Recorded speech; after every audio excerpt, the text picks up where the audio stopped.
ಕೋಲಾರ ಜಿಲ್ಲೆಗೆ ಕೊಳಚೆ ನೀರಿನ ಬದಲು ಎತ್ತಿನಹೊಳೆ ಹಾಗೂ ಕೃಷ್ಣಾ ನದಿ ನೀರು ಹರಿಸಲು ಜಿಲ್ಲೆಯ ರಾಜಕಾರಣಿಗಳ ಇಚ್ಛಾಶಕ್ತಿ ಕೊರತೆ ಎದ್ದು ಕಾಣುತ್ತಿದೆ ಎಂದು ಕರ್ನಾಟಕ ರಕ್ಷಣಾ ವೇದಿಕೆ ರಾಜ್ಯಾಧ್ಯಕ್ಷ ಪ್ರವೀಣ್ ಕುಮಾರ್ ಶೆಟ್ಟಿ ರಾಜಕಾರಣಿಗಳ ವಿರುದ್ಧ ಗುಡುಗಿದ್ರು. ನಗರದಲ್ಲಿ ಕರ್ನಾಟಕ ರಕ್ಷಣಾ ವೇದಿಕೆ ಪ್ರವೀಣ್ ಶೆಟ್ಟಿ ಬಣ ಹಾಗೂ ನಮ್ಮ ಕರ್ನಾಟಕ ಸೇನೆ ಕೆಆರ್ಎಸ್ ರೈತಪರ ಸಂಘಟನೆಗಳ ವತಿಯಿಂದ ಕೋಲಾರ ಜಿಲ್ಲೆಗೆ ಕೆಸಿ ವ್ಯಾಲಿ ನೀರಿನ ಬದಲು ಕೃಷ್ಣಾ ನದಿ ಯೋಜನೆ ಜಾರಿಗೆ ತರುವಂತೆ ಒತ್ತಾಯಿಸಿ ಬೃಹತ್ ಪ್ರತಿಭಟನೆ ನಡೆಸಿ ತಹಶೀಲ್ದಾರ್ ರೂಪಾರ್ ಅವರಿಗೆ ಮನವಿ ಸಲ್ಲಿಸಿದರು. ಈ ಪ್ರತಿಭಟನೆಯಲ್ಲಿ ಕೊಳಚೆ ನೀರು 3 ಹಂತದ ಶುದ್ಧೀಕರಣ, ಕೃಷ್ಣಾ ನದಿ ನೀರಿಗಾಗಿ ಒತ್ತಾಯಿಸಿ ಕರ್ನಾಟಕ ರಕ್ಷಣಾ ವೇದಿಕೆ, ನಮ್ಮ ಕರ್ನಾಟಕ ಸೇನೆ, ಕೆಆರ್ಎಸ್ ಕನ್ನಡ ಪರ ರೈತಪರ ಸಂಘಟನೆಗಳಿಂದ ಕಾರ್ಯಕರ್ತರೊಂದಿಗೆ ನೂರಾರು ಮಹಿಳೆಯರು ಖಾಲಿ ಬಿಂದಿಗೆ ಹಿಡಿದು ನಗರದ ಪ್ರಮುಖ ರಸ್ತೆಗಳಲ್ಲಿ ಧಿಕ್ಕಾರದ ಘೋಷಣೆ ಕೂಗಿ ಜಾಥಾ ನಡೆಸಿದರು.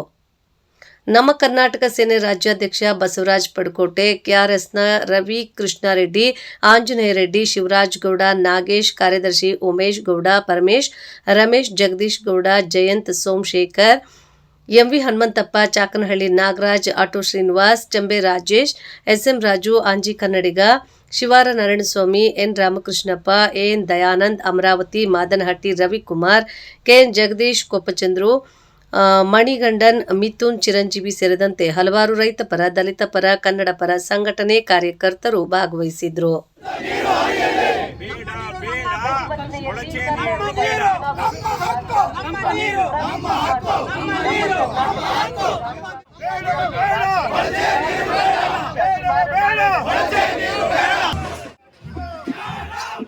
ವ್ಯವಸ್ಥೆ ಎಲ್ಲಿ ಇಲ್ಲ.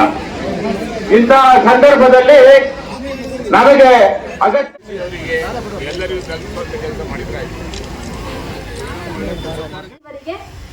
ಪ್ರಾಮಾಣಿಕವಾಗಿ ಸಲ್ಲಿಸ್ತೀನಿ ಅಂತ ತಮ್ಮಲ್ಲಿ ಮನವಿ ಮಾಡ್ತಾ ಇದ್ದೀನಿ.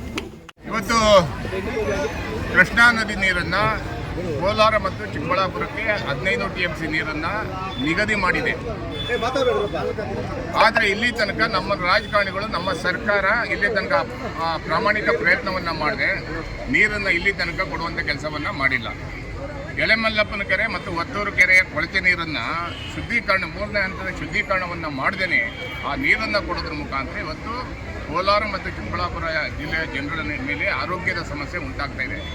ಇಂಥ ಸಂದರ್ಭದಲ್ಲಿ ಎತ್ತಿನ ಹೊಳೆ ಯೋಜನೆಯನ್ನು ತರ್ತೀವಂತೇಳಿ 20 ವರ್ಷಗಳಿಂದ 8,500 ಕೋಟಿ ರೂಪಾಯಿಗಳಿಂದ ಇವತ್ತು 24,000 ಕೋಟಿ ತನಕ ಹಣವನ್ನು ಖರ್ಚು ಮಾಡಿ ಇನ್ನೂ 10,000 ಕೋಟಿ ಎಕ್ಸ್ಟ್ರಾ ಬೇಡಿಕೆಯನ್ನು ಇಟ್ಟಿದ್ದಾರೆ.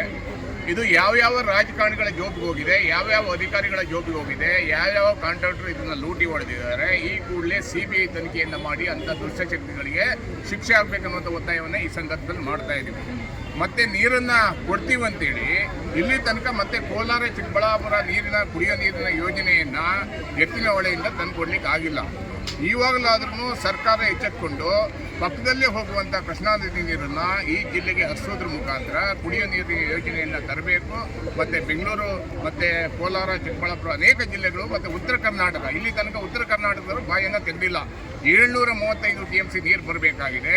ರಾಯಚೂರು ಇರ್ಬೋದು, ಗುಲ್ಬರ್ಗ ಇರ್ಬೋದು, ಯಾದಗಿರಿ ಇರ್ಬೋದು, ಧಾರವಾಡ ಇರ್ಬೋದು, ಈ ಭಾಗಕ್ಕೆ ನೀರನ್ನು, ನಮ್ಮ ನೀರನ್ನೇ ನಮಗೆ ಕೊಡಬೇಕನ್ನುವಂಥ ಒತ್ತಾಯವನ್ನು ಕರ್ನಾಟಕ ರಕ್ಷಣಾ ವೇದಿಕೆ ಮುಖಾಂತರ ಮಾಡ್ತಾ ಇದ್ದೀವಿ.